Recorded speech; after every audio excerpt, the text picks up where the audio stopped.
నిన్న 'Bhairavam' cinema function ఏలూరులో జరిగింది. దానికి సంబంధించి వీడియో ఇప్పుడు ఒకటి వైరల్ అవుతుంది. ఆ వీడియోలో అతను వెక్కి వెక్కి ఏడుస్తున్నాడు. పక్కన డైరెక్టర్ విజయ్ కనకమేడల అతని మీద చెయ్యేసి ఓదారుస్తుంటే ఇంకా ఎక్కువ ఏడుస్తున్నాడు. సో, దీనికి కారణం ఏంటి? మనోజ్ ఎందుకు ఏడుస్తున్నాడు? ఏంటి అనేది ఇవాళ బయటకొచ్చింది. మామూలుగా అంతకుముందయితే మనోజు స్పీచ్ కూడా వైరల్ అవుతుంది. అతను స్పీచ్‌లో కూడా కొన్ని విషయాలు చెప్పాడు. ముఖ్యంగా తన గురించి అతనేం చెప్పాడంటే, తను సినిమా 6 ఏళ్ళు గ్యాప్ వచ్చేసిన తర్వాత ఈ సినిమా 'భైరవం' వచ్చింది. దీని పట్ల చాలా ఆనందంగా ఉంది. అయితే 6 ఏళ్ళు గ్యాప్ వచ్చిందని చెప్తున్నాడు. నిజానికి 6 ఏళ్ల కంటే కూడా నిజం చెప్పాలంటే 8 ఏళ్ళు గ్యాప్. 2017లో 'ఒక్కడు మిగిలాడు' అనేది అతను సోలో హీరోగా చేసిన లాస్ట్ సినిమా. దాని తర్వాత ఒక 2 సినిమాలు 'ఇది నా లవ్ స్టోరీ', 'ఆపరేషన్ 2019 అనే 2 సినిమాలు చేశాడు కానీ అది క్యామియో రోల్. అది గెస్ట్ రోల్. అతను చేసింది నిజానికి లాస్ట్ సినిమా అంటే 'ఒక్కడు మిగిలాడు' 2017. ఆ తర్వాత ఇప్పుడు రిలీజ్ అవ్వబోతుంది. అంటే 8 ఇయర్స్ అతను సోలోగా చేసిన సినిమా తర్వాత గ్యాప్ వచ్చేసింది. ఇది కూడా సోలో సినిమా కాదు. 'భైరవం' కూడా ఇది యాక్చువల్‌గా తమిళ్ సినిమా 'గరుడన్'. దీన్ని రీమేక్ చేస్తున్నారు తెలుగులో. దీంట్లో కూడా బెల్లంకొండ సాయి శ్రీనివాసు, తర్వాత నారా రోహిత్ ఇతను ముగ్గురు దీంట్లో ఉన్నారు. కాకపోతే దీనికి ఇతనికి ఇంపార్టెంట్ రోల్ అయితే ఇది ఉంది. పైగా దీన్ని రాధామోహన్ మంచి ప్రొడ్యూసర్, ఆయన 'ఖైదీ' అట్లాంటివి ఇక్కడ తెలుగులో చేశాడు. సో, మంచి ప్రొడక్షను కాబట్టి డైరెక్టర్ కూడా హిట్ డైరెక్టర్. ఈ ప్రాజెక్ట్ పట్ల కొంత అంచనాలైతే బయట ఉన్నాయి 'భైరవం' తర్వాత. రెండోది కన్నప్పకి వ్యతిరేకంగా నేను రిలీజ్ చేస్తానని కూడా గతంలో చెప్పాడు. బట్ అది జరగట్లేదు. కన్నప్పే భయపడ్డాడు, వాళ్ళు భయపడ్డారనేది మాట్లాడాడు. రెండోది శివయ్య అని పిలిస్తే శివుడు రాడు. ఎందుకంటే ఫ్యామిలీ నిన్ను మోసం చేసి, ఫ్యామిలీ మెంబర్స్‌కి అన్యాయం చేసి, నువ్వు దేవుడిని పిలిస్తే దేవుడొచ్చి నిన్ను కాపాడ్డు.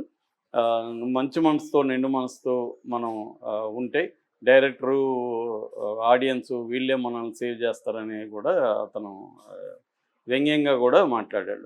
సో, ఈ క్రమంలో ఏందంటే అతను తన బాధను కూడా ఎక్స్‌ప్రెస్ చేశాడు. కట్టుబట్టలతో నన్ను ఇంట్లో నుంచి తరిమేశారని చెప్పారు.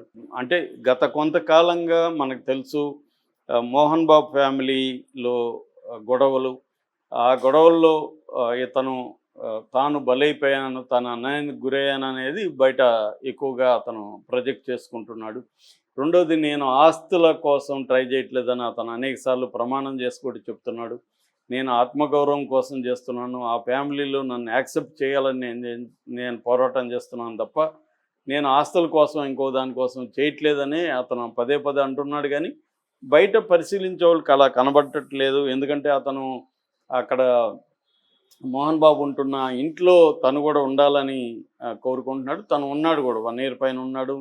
కానీ మోహన్ బాబు ఏమి చెప్తున్నాడు, ఇతను తాగేసొచ్చి ఫ్రస్ట్రేషన్ ఉంది ఇతనికి, తాగేసొచ్చి స్టాఫ్ మీద చేయి చేసుకోవడం, వాళ్ళని బూతులు తిట్టడం ఇలా చేస్తున్నాడు. నేనెప్పుడు స్టాఫ్ మీద చేయి చేసుకోవడం అవి చేయను. వాళ్ళు మనల్ని నమ్ముకొని ఉన్నారు.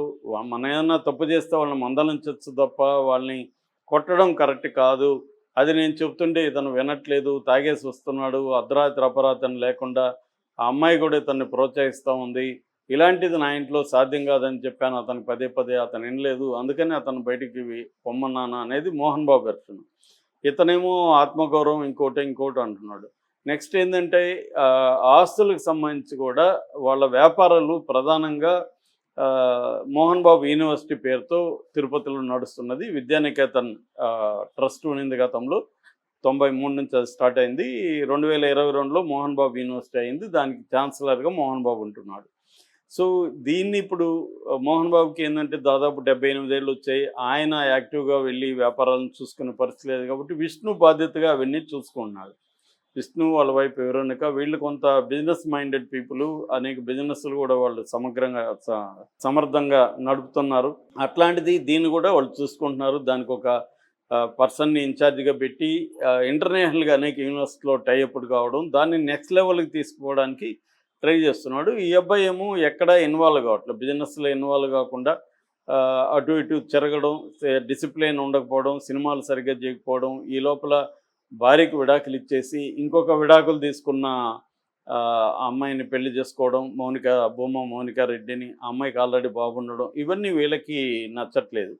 అంటే తన వ్యాపారాలు చూసుకోవడం, ఇంటిని చూసుకోవడం, ఒక బాధ్యత గల కొడుకులాగా లేదనేది ఒకటైతే, రెండోది తమకిష్టం లేని పెళ్ళిని చేసుకోవడం, తమకు ఇష్టం లేకుండా ఇంట్లో వచ్చి బలవంతంగా ఉండడం. వాళ్ళమ్మ గూడా కొంత నిజానికి ఆమె నిర్మలాదేవి వీళ్ళ మదరు. ఎవరు మనోజ్ మదరు. వాళ్ళ విద్యాదేవి అని మన మంచు లక్ష్మి అండ్ విష్ణు మదరు. ఆమె చనిపోయిన తర్వాత వాళ్ళ చెల్లిని ఈమెను పెళ్లి చేసుకున్నాడు మోహన్ బాబు.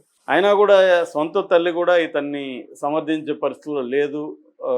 ఇతను అలాగా బిహేవ్ చేస్తున్నాడు అనేది పెరిగిపోయింది. ఇతని గ్రడ్జ్ ఏంటంటే మనోజ్ గ్రడ్జ్ ఇదంతా కూడా విష్ణునే చేస్తున్నాడు. విష్ణు మా నాన్నని మా అమ్మని ఇన్ఫ్లుయెన్స్ చేసి వాళ్ళని మైండ్ మార్చేసి నాకు వ్యతిరేకంగా చేస్తున్నాడు. ఇదంతా ఆస్తులు కొట్టేయడానికి విష్ణు చేస్తున్న పన్నాగం అని ఇతను ఆరోపిస్తున్నాడు. సో ఇలాగ వీళ్ళిద్దరి మధ్య గొడవలు జరుగుతుంటే, రెండోది ఏంటంటే ఇతను ఒక పక్క వ్యాపారాలు ఇంటికి సంబంధించిన బాధ్యత తీసుకోకపోగా అక్కడేదో కష్టపడి విష్ణు డెవలప్ చేస్తుంటే అక్కడ అవకతవకలు ఉన్నాయని, అక్కడ ఇంకోటి అని, అక్కడ ప్రజల్ని స్టూడెంట్ని రెచ్చగొడుతూ మనోజు అక్కడ పోయి గొడవ చేయడం ద్వారా అక్కడ ఇంజనీరింగ్ కాలేజీకి బ్యాడ్ నేమ్ వస్తుంది. ఎందుకంటే వాళ్ళకి ప్రధాన ఆదాయ వనరు